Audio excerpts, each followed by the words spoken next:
സാറേ, ഈ കഴിഞ്ഞ ദിവസങ്ങളിൽ ദേശീയ മാധ്യമങ്ങളിൽ ഒരു സർവേ, ലോക നിലവാരത്തിൽ നിൽക്കുന്ന BBC, ടൈംസ് നൗ, ഇറ്റൊക്കെ ഒരു സർവേ നടത്തി. നമ്മുടെ ലോകത്തിലെ ഏറ്റവും വലിയ ജനാധിപത്യ രാജ്യം, ഏതാണ്ട് 100 കോടി ജനം, 96 കോടി ജനം വോട്ട് ചെയ്യുന്ന ഒരു ഇലക്ഷനാണ് വരാൻ പോകുന്നത്.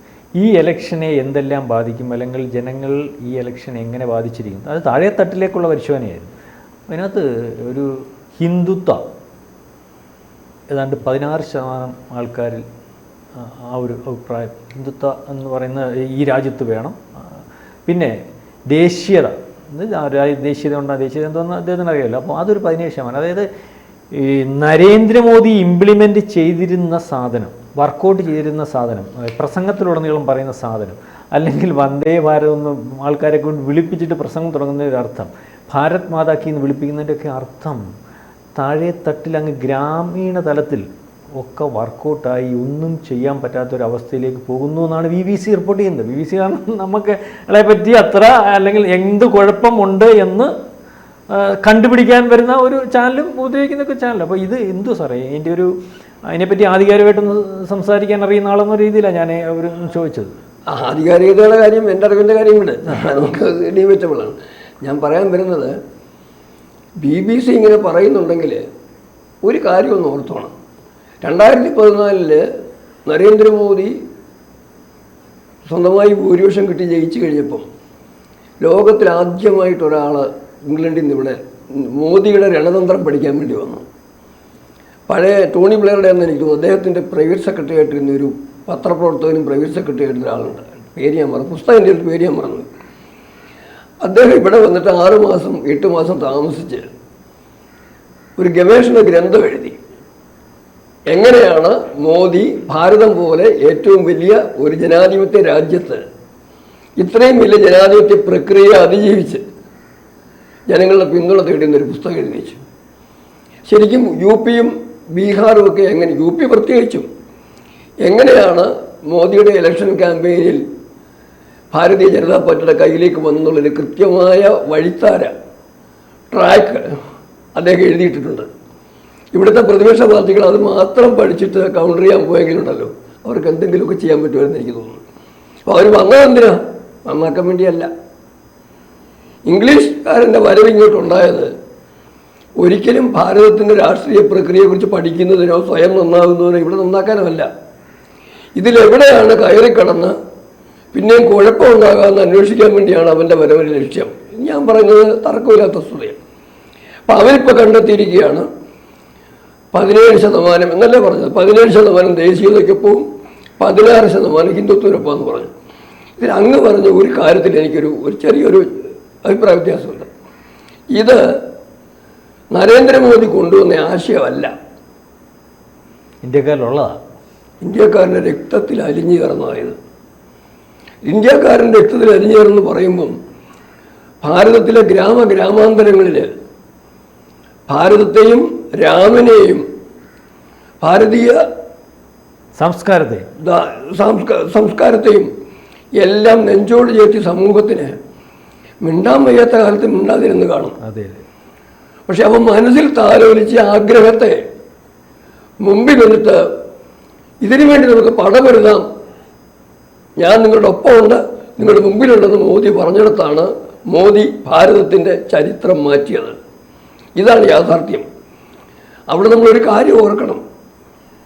ഈ പോരാട്ടം തുടങ്ങിയത് മോദിയിലേക്കും ഭാരതത്തിൻ്റെ വിജയത്തിലേക്കും ഇന്ന് ഭാരതത്തിൻ്റെ രാഷ്ട്രീയം ചെന്ന് നിൽക്കുന്നെങ്കിൽ അത് തുടങ്ങിയത് ഒരു ദിവസം കൊണ്ടല്ല. ഭാരതത്തിൻ്റെ അതിർത്തി കടന്ന അധിനിവേശ ശക്തികൾ ആദ്യം നടത്തിയ കടന്നുകയറ്റത്തിന് കൊടുത്ത തിരിച്ചടിയിൽ നിന്ന് ആരംഭിച്ചതാണത്. നമ്മുടെ കുളച്ചലും പഴശ്ശിരാജായും വേലുത്തമ്പിയും എന്ന് വേണ്ട അനവധി ആളുകൾ ത്യാഗം സഹിച്ച ആ പോരാട്ടം, ഭാരതീയ സ്വത്വം തേടിയുള്ള ആ പോരാട്ടം, സ്വാതന്ത്ര്യം കിട്ടിയിട്ട് പോലും ഭാരതീയ സ്വത്വം വന്നില്ല. 1947 വന്നപ്പോഴും അത് എടുത്തതാരാ? ഞാൻ സംസ്കാരം കൊണ്ട് മുസ്ലിം, വിദ്യാഭ്യാസം കൊണ്ട് ക്രിസ്ത്യൻ, ജന്മം എന്ന അപകടം കൊണ്ട് മാത്രം ഹിന്ദുവായി പോയി എന്ന് കരഞ്ഞു പറഞ്ഞ ജവഹർലാൽ നെഹ്റുവിൻ്റെ അധികാരം പോയത്. അതിനുശേഷം ഓരോ സന്ദർഭങ്ങളും നമ്മൾ കണ്ടു. നിവൃത്തിയില്ലാഞ്ഞിട്ട് ശരിക്കും പറയുകയാണെന്നുണ്ടെങ്കിൽ ഒരു സന്ദർഭത്തിൽ കർപ്പത്രി മഹാരാജ് എന്ന് പറയുന്ന ഒരു സന്യാസി വര്യൻ കയ്യിലുള്ള കൈപ്പത്തിയിൽ കൊള്ളുന്ന ആഹാരം മാത്രം കഴിക്കുന്ന ഒരു സന്യാസി വര്യൻ്റെ കാരണത്ത് ജവഹർലാൽ നെഹ്റു അടിക്കുന്നത് കണ്ടിട്ട് സഹിച്ചു. ഗോവധത്തിനെതിരെ സമരം ചെയ്ത സന്യാസി വര്യന്മാരെ വെടിവെച്ച് കൊന്ന ഇന്ദിരാഗാന്ധിയുടെ കാലവും കടന്നുപോയി. സഹിക്കുകയായിരുന്നു, പൊറുക്കുകയായിരുന്നു. കൂട്ടക്കൊലകൾ നടന്നു. ഹിന്ദുവിൻ്റെ മുകളിൽ എന്താ പറയേണ്ടത്, കൂട്ടക്കൊല കാശ്മീരിലെ പണ്ഡിറ്റുകളുടെ മുകളിൽ പണ്ഡിറ്റ് പാലായനം നിസ്സംഗമായി നോക്കി. അതുപോലെ തന്നെ ഗാന്ധിയെ കൊന്നതിൻ്റെ പേരിൽ മഹാരാഷ്ട്രയിലെ ചിത്പാവൻ ഗ്രാമങ്ങളുടെ മുകളിൽ കൊലപാതകങ്ങളുടെയും അടിച്ചമർത്തലുകളുടെയും തുടർക്കഥകൾക്ക് ശേഷമാണ് അന്നൊക്കെ ഭാരതം അവസരത്തിന് വേണ്ടി കാത്തിരിക്കുകയായിരുന്നു. ഹൈന്ദവ രണതന്ത്രത്തിൽ കാര്യമുണ്ട്, ചെറിയ കാര്യങ്ങളിലും വലിയ കാര്യങ്ങളിലും. അവർ പരാജയം ഉറപ്പായാലും പോരാട്ടം മതിയാക്കുകയില്ല. സന്ദർഭത്തിന് വേണ്ടി നോക്കിയിരിക്കും. മാവോസേത്തുക്ക് പറഞ്ഞില്ലേ, ശത്രു മുന്നേറുമ്പം നമ്മൾ പിന്മാറും, ശത്രു പിന്മാറുമ്പം നമ്മൾ മുന്നേറും. ഇതായിരുന്നു. ഇത് പറയുമ്പോൾ ആരും കരുതി പോകണ്ട, ഇത് ഏതെങ്കിലും തരത്തിൽ ഹൈന്ദവ മതവുമായി ബന്ധപ്പെടുന്നതല്ല. അതിനുള്ള കൃത്യ ഉത്തരം 2 ഘട്ടത്തിലായിട്ട് ഡോക്ടർ അംബേദ്കർ പറഞ്ഞിട്ടുണ്ട്. അംബേദ്കർ ചെറിയ വിദ്യാർത്ഥിയായിരിക്കുമ്പം അമേരിക്കൻ കൊളംബിയ യൂണിവേഴ്സിറ്റിയിലൊരു തീസിസ് സമർപ്പിച്ചു. അന്ന് പറഞ്ഞത്, അന്ന് ലോകത്തിൻ്റെ കാഴ്ചപ്പാട്, ആന്ത്രോപോളജിക്കൽ സ്റ്റഡീസ് എടുത്തുള്ള കാഴ്ചപ്പാട് വൈവിധ്യമാണ്, പരസ്പരം ബന്ധമില്ലാത്ത സാംസ്കാരിക സവിശേഷതകളാണ് ലോകത്തിൻ്റെ പ്രത്യേകത എന്നായിരുന്നു. ഇന്ത്യയെക്കുറിച്ച് അത് തന്നെ പറഞ്ഞു. അന്ന് നമ്മൾ ഇന്ത്യ മാത്രം, ഈ ഇന്ത്യയല്ല, പാകിസ്ഥാനും ബംഗ്ലാദേശും എല്ലാം ഉൾക്കൊള്ളുന്ന ഭാരത ഉപഖണ്ഡത്തെക്കുറിച്ച് ഡോക്ടർ അംബേദ്കർ അന്ന് പറഞ്ഞത്, ഈ വൈവിധ്യങ്ങളൊക്കെ ഉണ്ടെങ്കിലും ഇവിടെ പരസ്പരം ബന്ധിപ്പിക്കുന്നൊരു ധാരയുണ്ടെന്ന് പറഞ്ഞു. ആ സാംസ്കാരിക ധാരയാണ് ഹിന്ദുത്വം, ഹൈന്ദവ സാംസ്കാരിക ധാര. അതുകൊണ്ട് തന്നെയാണ് അംബേദ്കർ ആനിഹിലേഷൻ ഓഫ് കാസ്റ്റ് അവസാനിക്കുന്നത് എഴുതിയിരിക്കുന്നത്. സ്വരാജ് നേടിയാൽ മാത്രം പോരാ, സംരക്ഷിക്കപ്പെടണം. സംരക്ഷിക്കപ്പെടണമെങ്കിൽ ഹിന്ദു സംരക്ഷിക്കപ്പെടണം. ഹിന്ദു സംരക്ഷിക്കപ്പെടണമെങ്കിൽ വിഭാഗീയത ഇല്ലാതാവണം. ഇപ്പം ഞാൻ പറഞ്ഞു വന്ന വേറൊന്നുമല്ല, ഹൈന്ദവ ദേശീയത എന്ന് പറയുന്നത് ഭാരതീയ ദേശീയ, ഇപ്പം ഹിന്ദുത്വവും ദേശീയത ചേർത്ത് പറയുമ്പോൾ ഭാരതീയ ദേശീയതയ്ക്ക് വേണ്ടി 33% പ്രകടമായും ഉത്തരേന്ത്യയിലും അതിൽ കൂടുതലാണെന്ന് പറയുന്നത് തെക്കേന്ത്യയിലും എന്ന് പറയുമ്പം നമ്മൾ മനസ്സിലാക്കേണ്ട കാര്യം, ഇത് പാൻ ഇന്ത്യ എന്ന് പറയുന്ന പോലെ ഭാരതമാകെയുള്ള മനസ്സിൽ ഉൾക്കൊണ്ട ഒരാവശ്യത്തിൻ്റെ പൂർത്തീകരണത്തിന് വേണ്ടിയിട്ടുള്ള യാത്രയുടെ ഭാഗമായിട്ടാണ് കാണുന്നത്. അങ്ങനെയല്ല അങ്ങേക്ക് തോന്നുന്നത്. അതെ അതെ. ഇവിടെയാണ് നമ്മൾ മനസ്സിലാക്കേണ്ട ഒരു കാര്യം, ഇത് കേരളത്തിന് പ്രത്യേകിച്ചൊരു പങ്കുണ്ട് ഇതിനകത്ത്. ആദിശങ്കരൻ ആധ്യാത്മികമായ കേരളത്തെ ഒന്നാക്കിയതറിയാം. ശ്രീനാരായണ ഗുരുവിൻ്റെ കാര്യം, ശ്രീനാരായണ ഗുരുവിൻ്റെ കാര്യത്തിൽ പറയുന്നത്, അന്ന് വൈദേശിക ആക്രമണം ഭാരതത്തിലേക്ക് ഉണ്ടായപ്പം കൂടുതലും ഉണ്ടായത് വടക്കൻ നിർത്തികളിൽ നിന്നാണ്. ഇവിടെ നിന്നും വന്നു കഴിഞ്ഞപ്പം നടരാജ ഗുരുവിൻ്റെ വേർഡ്സ് ഓഫ് ഗുരു എന്നൊരു പുസ്തകമുണ്ട്, അദ്ദേഹത്തിൻ്റെ ഗുരുദേവൻ്റെ ജീവചരിത്രം. അതിൽ പറഞ്ഞിരിക്കുന്നത് പല ഈ അധിനിവേശ ശക്തികൾ തിരമാലകളായിട്ട് സമുദ്രത്തിൽ അങ്ങനെ സമുദ്രത്തെ ബഹളമയമാക്കിയപ്പം അവിടേക്ക് ഇറങ്ങിച്ചെല്ലാൻ വേണ്ടി എല്ലാവരും മടിച്ചപ്പം അതിലേക്ക് ഇറങ്ങിച്ചെന്ന് യാനം വഞ്ചി വെച്ച ആളാണ് ഗുരുദേവൻ എന്നാണ്. ആ ഗുരുദേവൻ്റെ ഓർമ്മ 2022 സ്വാതന്ത്ര്യ ദിന പ്രഭാഷണത്തിൽ നരേന്ദ്രമോദി പറഞ്ഞൊരു വാചകമുണ്ട്, ഓർക്കണം. അദ്ദേഹം പറഞ്ഞ ഇതാണ്, ഭാരതത്തിൻ്റെ സ്വാതന്ത്ര്യത്തിന് വേണ്ടി ജീവിതം സമർപ്പിച്ച അല്ലെങ്കിൽ ഗൈഡൻസ് എന്ന ശ്രീനാരായണ ഗുരു വിവേകാനന്ദൻ തുടങ്ങിയതെന്നാണ് പറഞ്ഞത് പ്രസംഗത്തിൻ്റെ തുടക്കത്തിൽ.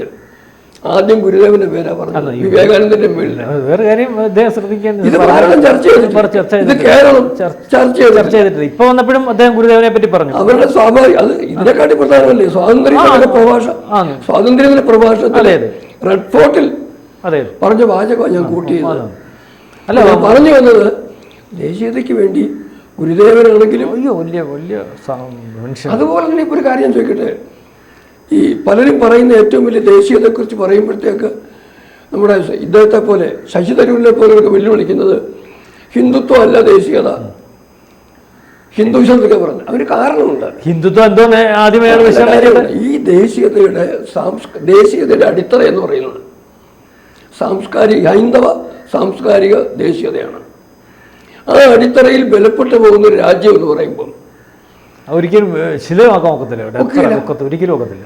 ഇതൊരു കാര്യം ഞാൻ പറയും, അമേരിക്കയിൽ ഇംഗ്ലണ്ടിൽ തന്നെ ചോദിച്ചു, ഞാൻ പേര് മറന്നു ഇപ്പോൾ ഓഫാൻ ഓർക്കുന്നില്ല, എന്നാണ് നിങ്ങളുടെ ഐഡന്റിറ്റി എന്ന് ചോദിച്ചു. അവർ പറഞ്ഞത് ക്രിസ്ത്യൻ. അവർ അമേരിക്ക ചോദിച്ചു, അമേരിക്കക്കാർ പറഞ്ഞത് ആംഗ്ലോ സാക്സൺ, അവിടെ ക്രിസ്ത്യൻ വരുന്നുണ്ട്. ഈ രണ്ട് രാജ്യങ്ങൾക്ക് ഞങ്ങളുടെ ദേശീയതയുടെ അടിത്തറ ക്രിസ്ത്യനാണെന്ന് പറയാൻ കഴിയുമെങ്കിൽ ലോകത്തിലെ ബഹുഭൂരിപക്ഷം വരുന്ന മുസ്ലിം രാജ്യങ്ങൾക്കും സൗദി തൊട്ട് പാകിസ്ഥാൻ വരെയും പറ്റുന്നുണ്ടെങ്കിൽ, അവരുടെ മതത്തിനെ അവരുടെ ദേശീയതയുടെ ഭാഗമായി കാണാൻ പറ്റുന്നുണ്ടെങ്കിൽ ഭാരതം അങ്ങനെ കണ്ടാൽ പോലും കുറ്റം പറയില്ല. പക്ഷേ യഥാർത്ഥത്തിൽ അങ്ങനെയല്ല. യഥാർത്ഥത്തിൽ ഭാരതം ഒരു ഘട്ടത്തിലും ഒരു മതരാഷ്ട്രം ആകണമെന്ന് ചിന്തിക്കുന്ന രാഷ്ട്രമല്ല. ഭാരതത്തിൻ്റെ സാംസ്കാരിക സങ്കല്പം, ഹൈന്ദവ സാംസ്കാരികത എന്ന് പറയുന്നത് അതിലൊക്കെ വളരെ ഉയരെയാണ്.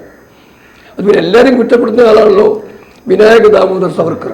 നമ്മൾ ഇത് അവസാനിപ്പിക്കുന്നതിന് ഒരിക്കലും പറഞ്ഞിട്ട് വിനായക ദാമോദർ സവർക്കറുടെ ഡെഫിനിഷൻ എന്താ പറഞ്ഞത്? A Hindu is intentionally so when he ceases to be a Hindu.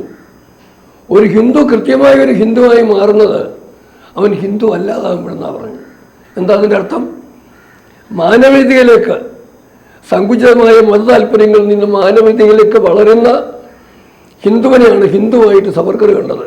ആ ഹൈന്ദവ സംസ്കാരത്തിൻ്റെ ദേശീയതയാണ് നമ്മുടെ ഭാരതം ഇന്ന് നരേന്ദ്രമോദിയുടെ നേതൃത്വത്തിൽ സ്വീകരിക്കുകയും മുന്നോട്ട് കൊണ്ടുപോവുകയും ചെയ്തുകൊണ്ടിരിക്കുന്ന ദേശീയതയുടെ സങ്കല്പമെന്നും അതിനോടൊപ്പമാണ് ഈ പറഞ്ഞ ബഹുജന ഭൂരിപക്ഷമെന്നുമാണ്.